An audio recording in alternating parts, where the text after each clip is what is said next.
Hello, my magnificent young world changers. Are you ready to learn some law and change the world? Well, welcome to Law, Business, and Society, and welcome to the semester where we have the most discussion-rich context for this course that we've ever had before, which is the nice way of saying your instructor's in a complete panic because he doesn't know how to stick the pandemic and the racial strife and everything else that's going on into a course that has nothing about that stuff in the textbook. But we are going to talk about it. And to start, I want to ask you, have you noticed how angry everyone is, how cranky people are, punching people out at the store because they're not wearing a mask, riots in the streets, looting, polarized political views, discussions involving anger and hatred. Why is everybody so angry? Well, there's some obvious reasons. One of my adult sons who manages a store, he's probably the most level-headed of all my adult kids ordinarily, and he's been very angry lately. And so I asked him, I said, based upon my 7 decades of life on the planet, I've come to the conclusion, after being a lawyer and dealing with so many people angry and in conflict and in crisis and in fear, I've come to the conclusion that almost all anger is caused by fear. And so I asked my son, I said, stop for a moment and take stock. What is it that you're afraid of? And he sent me back the list that you might imagine. He said, I'm afraid that you and Mom are going to die from this disease because you're older and more vulnerable. I'm afraid that my family might die from this disease if you guys come and visit. I'm afraid that my business is going to lose tremendous amounts of money and I may have to lay off my employees. He said, I'm afraid about the looting and the violence in the streets, that the government may not be able to protect us. And he said, I'm also really angry and afraid because my particular business put a sign up in the window that says we support Black Lives Matter, and that turned out to be very unpopular in the town of Boise, Idaho. And people are coming into the store and harassing my employees, giving my employees a hard time about the sign in the window. So he said all of the things that you and I might already be thinking about, but I want to suggest to you a couple of underlying causes, and one in particular in this talk, and that is when something like a pandemic comes and we are suddenly confined to our homes and told not to go to our place where we work or our place of business, and told that we don't know how long this is going to last, we don't know whether or not it's going to kill us and how long it's going to be contagious. We are totally shaken out of our ordinary delusion that our lives are within our control. We like to live within the delusion that we have control over our lives. It gives us a sense of security. And when suddenly we are hit with an earthquake-like shock that shakes us out of our delusion and says, you're not really in control of much of anything in life. Every single day of life most of it's completely beyond your control. It frightens us, and when we're frightened, we get angry. So one reason we get angry is when we're shaken out of our false sense of security, our delusion that life is within our control. But there are some other things that are going on right now that are related to that and related to why I submit to you that people are so afraid and so angry. And if you're going to be one of the leaders of thought in our community, you're going to have to be aware of these things that frighten people and make them angry, and you're going to have to be able to construct discussions that lead people away from the anger, help them to deal with their fear, and hopefully reduce the amount of anger in the community, because we need community, whether you want to agree with that or not. So another thing that supports our delusion that life is within our control is a sense of certainty about our beliefs, what we believe to be true. And one reason why we get so stuck on our beliefs is our refusal or our resistance to embrace paradox. We live in this delusion that it's all black or it's all white, it's all right or it's all wrong. You must be a conservative Republican to know what you're doing and be in the right, or you must be a liberal Democrat to know what you're doing and be in the right. And it's not possible for both a conservative Republican and a liberal Democrat to have a reasonable thought or a good idea. Well, you know that's not true. If you think about it, I mean, we have an incident where allegedly a police officer mistreated a black man. Does that mean that all police officers are evil? All police officers are prejudiced against black people and mistreat black people? Of course not. But some people seem to be taking that position.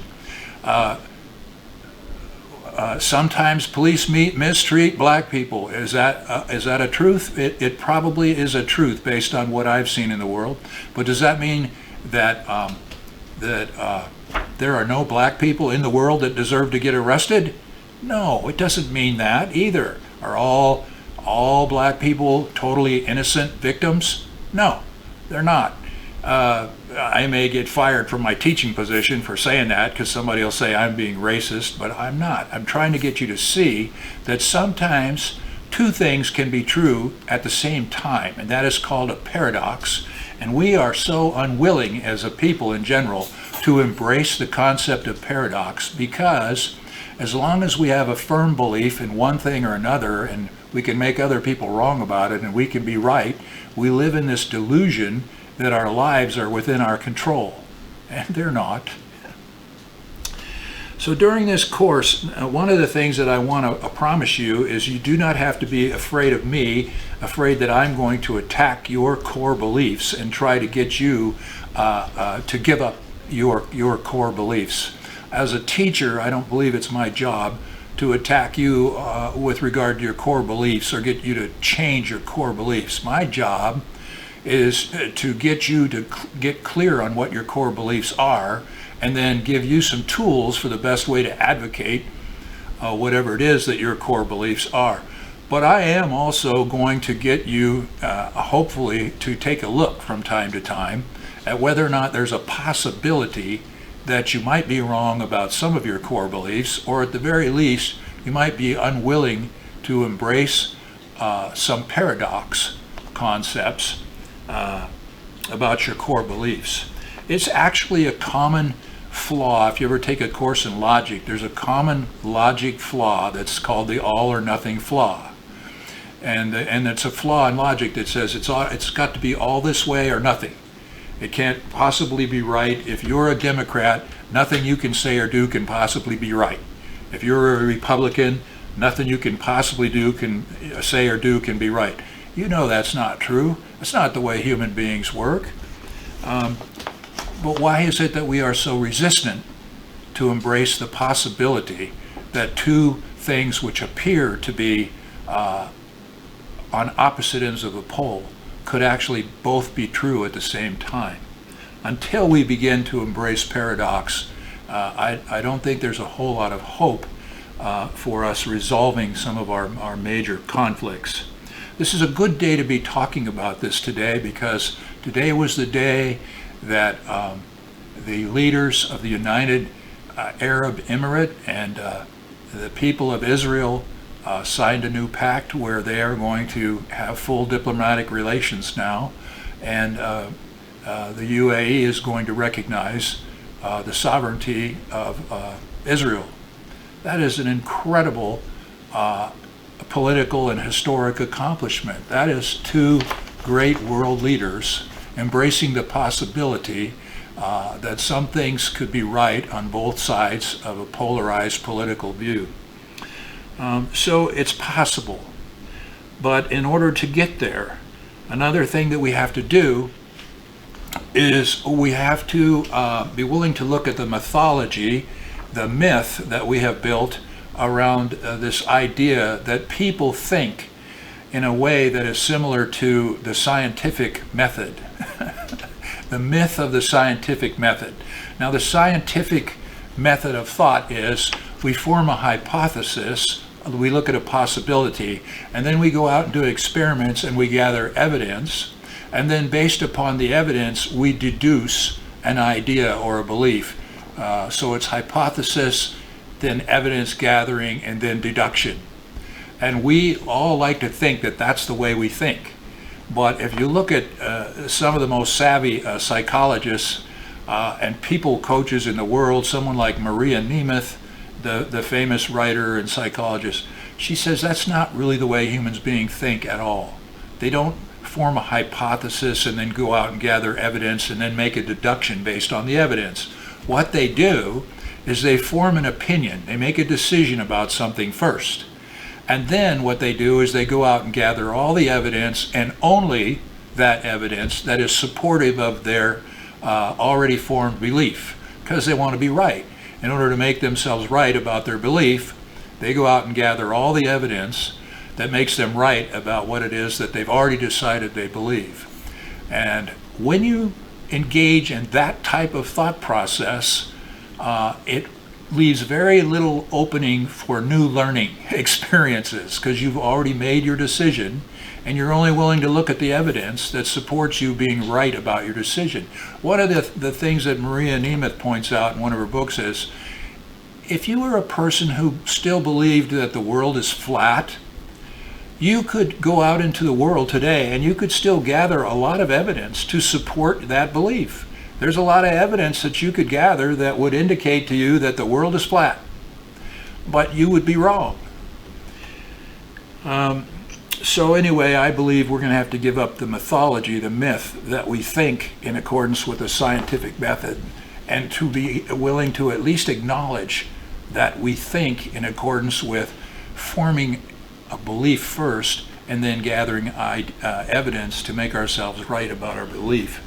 But when we look at that, then we may be open to the possibility of acknowledging once in a while, wow, maybe I'm wrong. Maybe there's another idea out there that's better than mine. Maybe there's another way to do this.